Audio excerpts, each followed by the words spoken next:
Rumpelstiltskin by Margaret Hunt.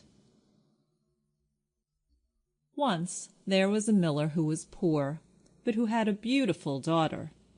Now it happened that he had to go and speak to the king, and in order to make himself appear important, he said to him, "I have a daughter who can spin straw into gold." The king said to the miller, "That is an art which pleases me well. If your daughter is as clever as you say, bring her tomorrow to my palace, and I will try what she can do."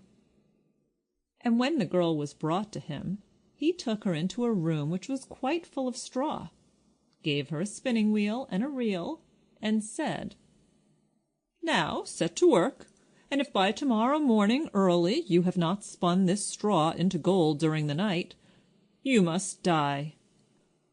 Thereupon he himself locked up the room, and left her in it alone. So there sat the poor miller's daughter, and for her life could not tell what to do. She had no idea how straw could be spun into gold, and she grew more and more miserable, until at last she began to weep. But all at once the door opened, and in came a little man, and said, "Good evening, Mistress Miller. Why are you crying so?"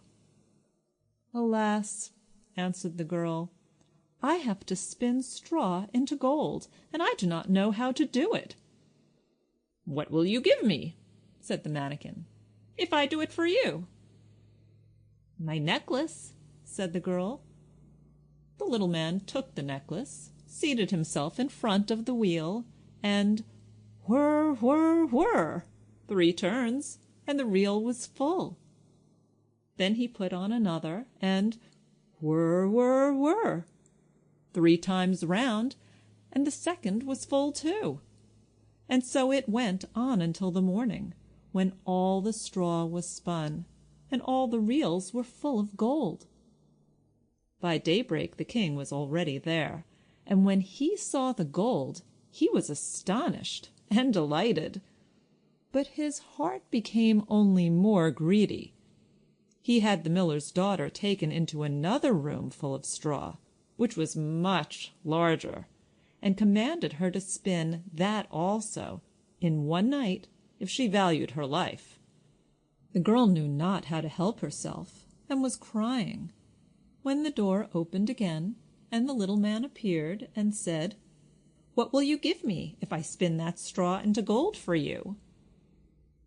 "The ring on my finger," answered the girl. The little man took the ring, again began to turn the wheel, and by morning had spun all the straw into glittering gold. The king rejoiced beyond measure at the sight, but still he had not gold enough, and he had the miller's daughter taken into a still larger room full of straw, and said, "You must spin this too, in the course of this night. But if you succeed, you shall be my wife." Even if she be a miller's daughter, thought he, I could not find a richer wife in the whole world. When the girl was alone, the manikin came again for the 3rd time, and said, "What will you give me if I spin the straw for you this time also?" "I have nothing left that I could give," answered the girl. "Then promise me, if you should become queen, to give me your first child."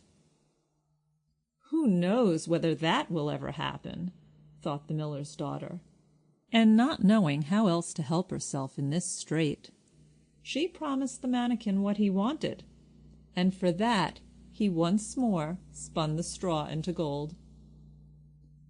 And when the king came in the morning, and found all as he had wished, he took her in marriage, and the pretty miller's daughter became a queen.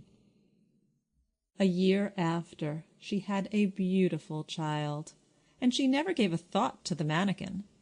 But suddenly he came into her room, and said, "Now give me what you promised." The queen was horror-struck, and offered the manikin all the riches of the kingdom if he would leave her child. But the manikin said, "No, something that is living is dearer to me than all the treasures in the world." Then the queen began to weep and cry, so that the manikin pitied her. "I will give you 3 days' time," said he. "If by that time you find out my name, then shall you keep your child." So the queen thought the whole night of all the names that she had ever heard, and she sent a messenger over the country to inquire, far and wide, for any other names that there might be. When the manikin came the next day, she began with Caspar, Melchior, Balthazar, and said all the names she knew, one after another. But to every one the little man said, "That is not my name." On the second day she had inquiries made into the neighborhood as to the names of the people there, and she repeated to the manikin the most uncommon and curious.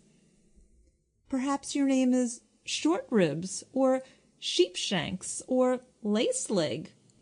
But he always answered, "That is not my name."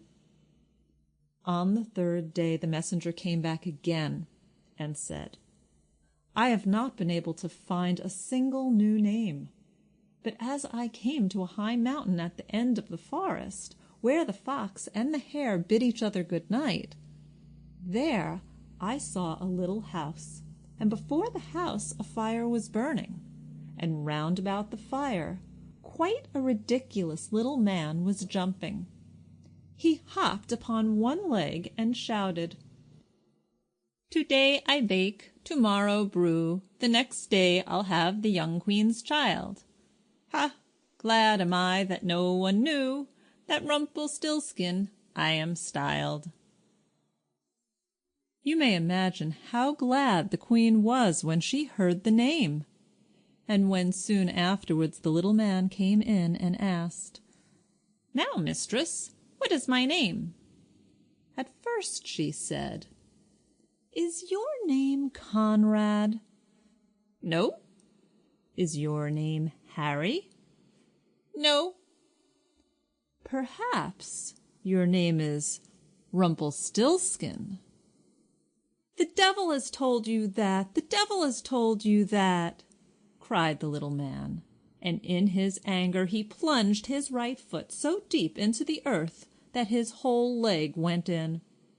And then in rage he pulled at his left leg so hard with both hands that he tore himself in two.